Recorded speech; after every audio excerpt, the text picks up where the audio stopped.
안녕하십니까. 셀코TV 구독자 그리고 시청자 여러분, 세상에서 제일 쉬운 재테크 셀코TV 탐나는 재테크 시간입니다. 오늘은 그 부동산 경기의 바로미터라고 할 수 있는 몇 가지들이 있죠. 뭐 전세가도 그렇고 경매가 바로 그런 게 아닌가 싶은데, 요즘 또 경매에 관심 있는 분들도 많으시고요. 그래서 경매에 대한 얘기를 하겠습니다. 부동산 경매에 대해서 확실하게 알려주실 분입니다. 즐거운 컴퍼니 이현정 대표와 함께합니다. 어서 오세요. 네, 안녕하세요. 반갑습니다. 네, 반갑습니다. 아니 10년 전에 저 MBC에서 기분 좋은 날 할 때 나오셨다면서요? 네, 그때 제가 공중파 처음 나왔을 때 MC셨어요. 야, 그 10년 동안 더 잘 되셨고 번성하셨고 많은 일들이 있었습니다. 그렇죠. 10년이면 정말, 요즘에는 5년이면 강산이 변한다고 그러잖아요. 맞아요. 10년이면 강산이 한 2번 변했을 거고. 제가 이제 경매 시작한 지 15년 차가 됐더라고요. 정말 경매에 대해서 관심을 많이들 가지고 계시는 그런 시기인 것 같아요. 야, 그야말로 베테랑이 되셨는데. 아니, 경매가 진짜로 말씀처럼 쉽습니까? 이거 너무 어렵다고 생각하는 건데. 진입장벽이 높아요. 네. 하지만 한번 그 허들을 넘으면 그 다음부터는 굉장히 쉽습니다. 그리고 부동산을 사는 방법 중에 하나예요. 경매가 네. 뭐 딱히 다른 어떤 게 아니라 결국 부동산을 필요로 하는 사람이라면 경매를 알아두면 무게 하나 딱 장착한 그런 느낌이죠. 근데 우리가 일반적으로 알기는 이건 정말 선수들이 하는 고차원의 방법이다, 네, 이렇게 저도 알고 그런 줄 있어서. 알았어요. 근데 15년 전에 경매를 처음 시작한 계기가 있습니까? 그때 제가 2009년도에 처음 경매를 시작을 했는데 막둥이를 낳았어요. 네, 그래서 애 셋 때니까 어떻게 먹고 살지가 막막하더라고요. 그리고 이제 분위기도 안 좋았고 남편 사업도 어려워지고 그래서 뭐라도 해야겠다. 근데 난 돈이 없으니까 돈 없이 돈 벌 수 있는 게 세상에 뭐가 있을까? 그러다가 경매를 알게 된 거죠. 그래서 제가 뭐 부동산을 원래 하던 사람도 아니고 경매로 부동산을 하게 된 거예요. 그건 어디 뭐 학원 같은 데 가서 배우셨어요, 그럼? 그 당시에는 이제 카페에서 강의하시는 분들이 있었어요. 그래서 제가 거기서 배웠는데 나중에 알고 보니까 이분이 빌라를 분양하시는 분이었던 거예요. 그러니까 이제 경매 강의를 하면서 사람들을 모집을 해서 막 빌라 분양을 하셨더라고요. 근데 저는 그때 돈이 없어서 아무리 좋은 물건을 내놔도 경매 아니면 살 수 없어서 안 받았거든요. 근데 같이 배웠던 사람들 중에서 거기 물린 사람들도 있었어요. 그러니까 잘 봐야 되는데 운도 따라줘야 되고. 그렇죠. 그 당시에는 경매는 고수만 한다. 이런 그러니까 2009년 그때 분위기면은 2007, 8년 그때가 글로벌 금융위기 있었고. 맞아요. 그러면 만만치 않던 시절인데. 그래서 당시만 해도 부동산 하면 망한다. 집 사는 사람 바보다.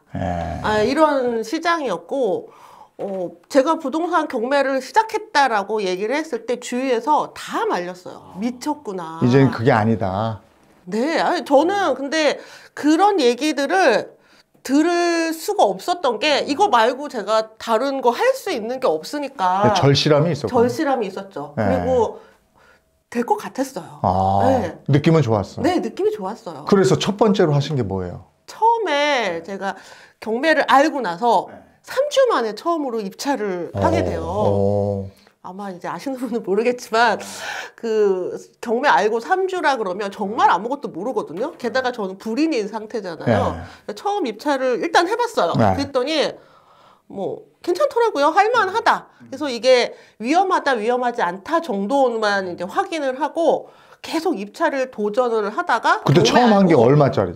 경매 알고 2달 만에 낙찰을 받았어요. 그게 2억 원짜리였는데 2009년에 2억 원이면 제법 되는 물건이네. 제법 되는 물건이죠. 근데 2억 원짜리였는데 10년 차 아파트. 10년 차 아파트 바로 낙찰받아서 팔아서 수익을 내려고 했거든요. 원래 그런 목적으로 했던 거니까. 입찰 보증금도 없어서 이제 마이너스 통장으로 해서 했단 말이죠. 근데 이게 안 팔리는 거예요. 제가 잘못 받은 거예요. 그러니까 팔리는 물건이 아니었던 거를 몰랐어요. 제가 불인이라서. 제가 갖고 싶은 물건을 받았던 거예요. 그 위치가 안 좋았던 겁니까? 뭡니까? 당시는 거래가 거의 없던, 지금하고 비슷했어요. 지금하고. 지금하고 비슷하게 거래가 거의 없던 타이밍이어서 거래가 되는 물건은 조금 작은 물건들. 그리고 큰 걸 잡았구나. 30평대 아파트. 근데 그리고 또 기준층에 있는 25평 이하의 그런 물건들만 간간히 거래가 되는 시장이었는데 제가 그걸 모르고 30평대 1층을 받은 거예요. 제가 갖고 싶었던 거죠. 그 수습 어떻게 했어요? 이사 들어갔어요. 직접 들어가셨어요? 네. 방법이 없어서 여보 내가 사고 쳤어. 이사 가자. 그래서 제가 돈이 없었거든요. 당시에 이제 전세금 9천만 원밖에 없었는데 이거를 2억 원짜리 집을 샀으니 대출 많이 해줬거든요. 대출 많이 받아서 전세금으로 잔금 납부하고 나니까 진짜 3천만 원이 남았어요. 그래서 그 돈으로 이제 제가 이자를 내야 되니까 그때 이자가 한 6%가 보통이었어요. 제가 6%대를 진짜 요즘하고 비슷한 상황이네. 너무 비슷한 상황이네요. 너무 똑같아요. 예. 그래서 6%대로 대출을 받았으니 이자가 만만치 않잖아요. 네, 그럼요. 이자를 벌어야 되니 이제부터 본격적으로 경매를 하게 됐죠. 근데 처음에는 좀 실수였어요. 그러면 그 3천만 원 가지고 이제 또 다음 경매를 했겠네요. 네, 이제 알았어요. 이게 안 팔리는 거구나. 팔리는 건 뭐지? 더 작아야 되겠다.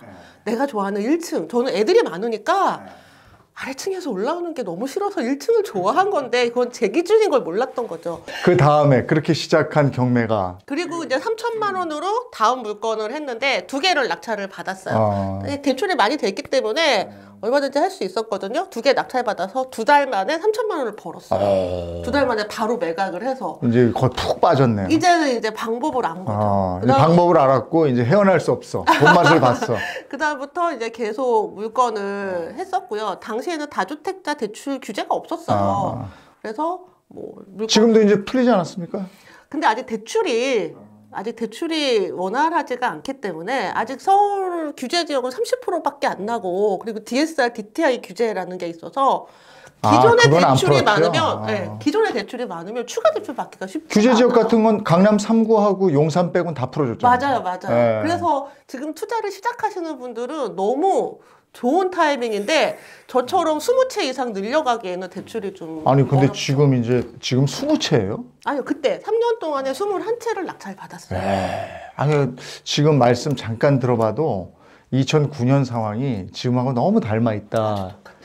이런 생각이 드는데. 네. 그래서 지금은 그때 이제 시작해가지고 지금은 경매를 어느 정도나 받으셨고 가장 큰 덩어리는 어느 정도짜리 물건을 받으셨는지 그것도 궁금하고. 처음에 주거용 물건으로 하다가 그런데 당시는 다주택자 대출 규제가 없었지만 그래도 계속할 수는 없었어요. 나중에 이제 더 이상 대출을 받을 수 없고 계속 규제가 나오니까 주거용 물건에서 바꿨죠. 상가, 토지로 바꾸고 건축도 하고요.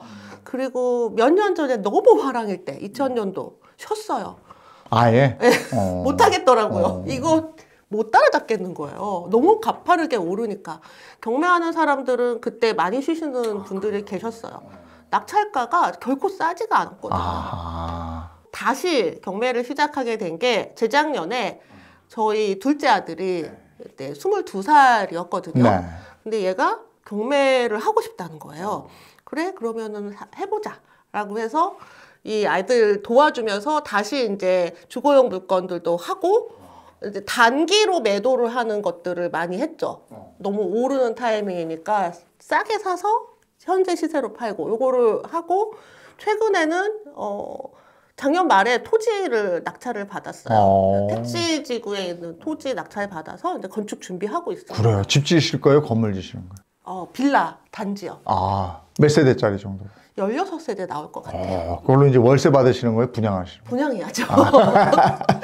요즘 경매 시장 분위기는 어때요?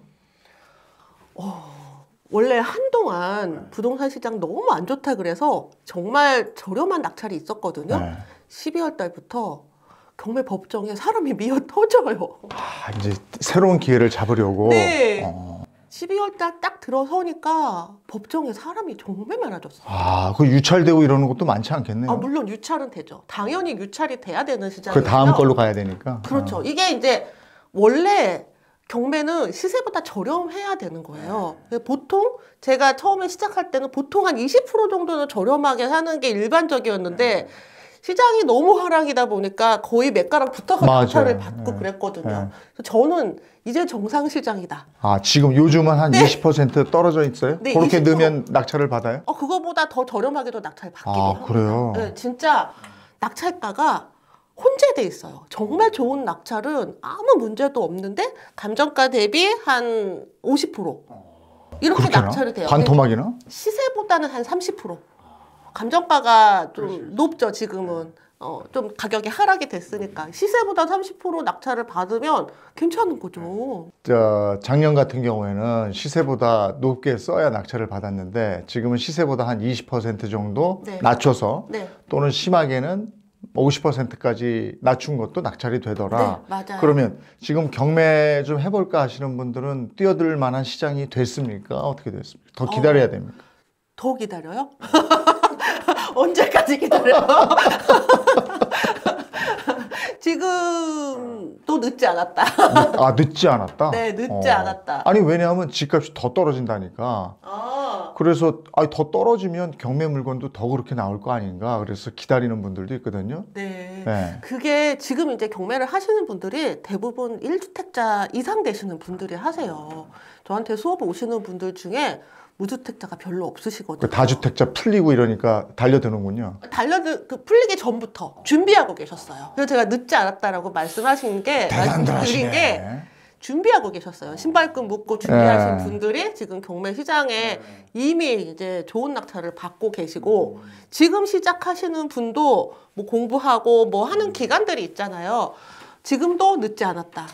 그리고 사실 경매는 또 타이밍이 딱 있다기보다는 항상 필요한 일이기 때문에 나라에서 주최를 하는 일이잖아요.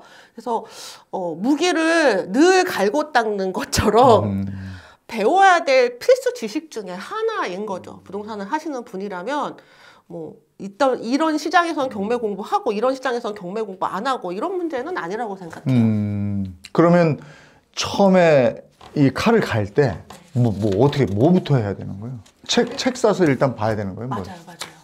제가 처음에 경매 공부 시작할 때 이제 강의를 듣고 시작을 했는데 사실 그때는 이제 체계적인 강의가 별로 없었을 때였어요. 네. 그래서 제가 했던 가장 돈 안 드는 방법이 뭐냐면 도서관에 가서 경매 글자가 들어간 책을 다 빌려다 봤어요. 노력이네. 근데 당시는 그 책이 많지도 않았어요. 한 30권 정도 됐던 것 같아요. 이를테면 이런 거 읽어요? 나는 돈이 없어도 경매를 한다. 그럼요. 부동산 경매 무작정 따라잡기. 맞습니다. 본인이 쓰신 건데. 제가 쓴 책 중에 나는 돈이 없어도 경매를 한다. 그 책 때문에 제가 10년 전에 이제 아나운서님 만났었는데 굉장히 쉽게 써져 있고요. 그리고 이거 한번 읽어야 되겠네. 그리고 그 책이 많은 분들이 이제 공감을 해주시고 그 책을 따라서 경매에 입문하신 분들이 굉장히 많아요. 그래서 10만 권 넘게 11만 권 정도 된 것 같아요. 많이 팔린 책이라서 경매의 대중화를 이끌었다. 그래서 책을 읽어요. 네. 그 다음에 뭐 어떻게? 책을 읽고 저는 강의도 들어야 된다고 강의 생각해요. 듣고. 네, 강의를 듣고. 근데 강의를 들을 때 일방적인 강의는 아무 소용이 없어요. 내가 해볼 수 있어야 돼요. 내가 물건도 찾아보고 현장도 가보고. 오프라인 강의를 들어야 되겠네. 온라인 강의. 뭐 온라인 강의라도 오프라인으로 할 수 있게끔 다 이렇게 만나니까. 네, 해드리거든요. 그러니까 듣기만 하면은 마치 제가 그 수영을 예를 많이 듣는데 제가 수영을 굉장히 잘한다고 해볼게요. 그래서 수영하는 방법을 막 열심히 알려드려요. 책으로만 하면 안 된다. 이거. 보기만 하면 어떻게 수영을 해요? 절대 못하는 거죠. 그래서 저는 이제 3주 만에 입찰에 도전을 했지만 3주는 솔직히 좀 너무 심했고요. 네, 저는 두 달은 바짝 공부하시고 몰입해서 바짝 공부하시고 2달이 지나면 얼마든지 입찰에 참여할 수 있다라는 거고요. 그때 공부를 할 때 듣기만 하지 말고 내가 물건도 찾아보고 다 액션을 취하셔야 돼요. 실습. 네, 실습. 입찰. 네, 모의 입찰도 해보시고 이 동네는 보통 낙찰가가 얼마인지 낙찰되는 사례도 보시고 이런 식으로 공부를 하셔야 돼요. 근데 돈에 맞추게 되죠. 네. 처음에 이제 내가 가지고 있는 돈에 맞추잖아요. 네. 그러니까 그게 얼마쯤부터 경매를 할 수 있어요? 이게요. 아까 제 아들 이제 얘기 아까 드렸는데 얼마 가지고 시작했다고 그러셨죠? 700만 원으로 했어요. 700만 원으로 살 수 있는 게 있어요? 네. 그래서 낙찰을 받아서 지금 임차인이 2천에 40에 살고 계세요. 2천에 40에? 네. 와, 그래요? 네. 얼마든지 있어요. 다만 예쁘고 아름다운 물건은 아니에요. 네, 아이가 돈이 한 푼도 없었어요. 근데 나도 이제 경매를 하고 싶어요라고 얘기를 하길래 그럼 일단 돈을 모아. 근데 1년 동안 돈을 모아. 그래서 그 돈으로 하자. 1,000만 원만 모아봐. 알바를 하니까 알바를 해서 1,000만 원을 모으기로 약속을 했는데 1년이 딱 됐는데 700만 원을 모았더라고요. 엄마 더는 못하겠어요. 너무 힘들어. 22살짜리가 기특하네. 그래 700을 네, 모았어요. 기특하죠. 네. 그래서 700만 원을 모았어요. 그냥 이거로 할 수 없을까요? 하자 이거로. 그래서 물건을 찾았는데 당시에 그 물건이 최저가가 2,800만 원짜리. 그것도 경기도 광주예요. 저희 집에서 멀지 않은 곳인데 집 주변이니까 너무 잘 알겠네. 알죠. 네. 반지하 물건. 근데 정말 더러운 집이었어요. TV에 나온 더러운 집 많잖아요. 현장 답사 가고 아이가 그러더라고요. 나 이거 싫어요. 반지하 싫어요. 반지하라는 또 그런 그거 이후로 기생충 이후로 네. 반지하에 대한 굉장히 선입견이 안 좋은 선입견이 네, 많이 네. 생겼어요. 네. 그리고 막 홍수도 나고 막 이러잖아요. 네. 그래서 반지하는 사람이 살 수 없다? 막 이런 생각들을 하는 그런 게 좀 있는 것 같아요. 저희 아이도 아파트 사고 싶대요. 700만 원으로 아파트 못 사. 근데 네가 돈 모을 동안 집값은 더 오를 거야. 그래서 그 물건을 4,100만 원에 낙찰을 받았어요. 4,100만 원에 낙찰을 받고 80% 대출 받았어요. 그래서 700만 원 들었다는 네. 거군요. 네, 그래서 4,100만 원짜리 낙찰을 받았는데 집이 정말 망가져 있는 집이어서 올수리를 했어요. 그 돈 제법 들었을 텐데. 네, 제가 빌려줬어요. 얼마나 들었어요? 1,300만 원 들었어요. 1,300? 네, 사실까지 다 깔았거든요. 그래서 1,300만 원 상태를 들어서 좋게 만들었네. 네. 그리고 나서 임차인을 드렸죠. 야, 그래서 지금 얼마 나가요? 지금은 뭐 내놓진 않아서 지금 거래 안 될걸요? 그래도 또박또박 월세 받네요. 네, 꼬박꼬박 월세를 받고 있어요. 그래서 지금 40만 원을 받잖아요. 그래서 20만 원 정도를 이자를 내고 나머지 20만 원이 월세 수익인데 자기 소득의 월세 수익을 계산을 하더라고요, 이제는.